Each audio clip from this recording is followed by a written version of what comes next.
নবী সাল্লাল্লাহু আলাইহি ওয়াসাল্লামের কিয়ামুল লাইলের কিছু হাদিস পাওয়া যায়, তিনি রুকু থেকে উঠে কিয়ামুল সমপরিমাণ সময় দাঁড়াতেন, আমার দুই সিজদার মাঝে সমপরিমাণ সময় থাকতেন। এই হাদিস শুদ্ধ আমি মনে করি, এবং আমি দেখছি অনেক লম্বা টাইম এই দোয়াগুলি করা যায়,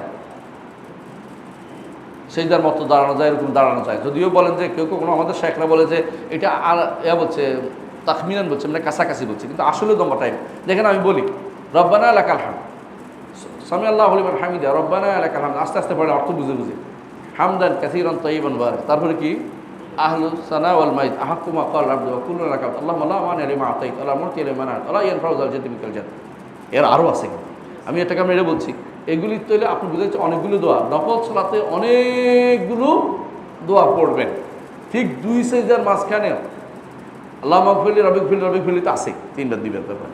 আর একটা আছে, 8টা জিনিস আছে এখানে, আল্লাহ মাগফিরলি 7টা 8টা আছে, 8টা আছে, 8টা আছে, 8টা আছে, 8টা আছে, তো এটা কম পাইছে, 4টা বেশি আছে, তো 8টা আছে। হ্যাঁ, কোনোটা শব্দের মধ্যে ও 7টা বলছে, এই জন্য ওর কথা ঠিক আছে, 7টাতে কেউ কেউ শুদ্ধ বলছে, আর একটা আছে অতিরিক্ত আছে।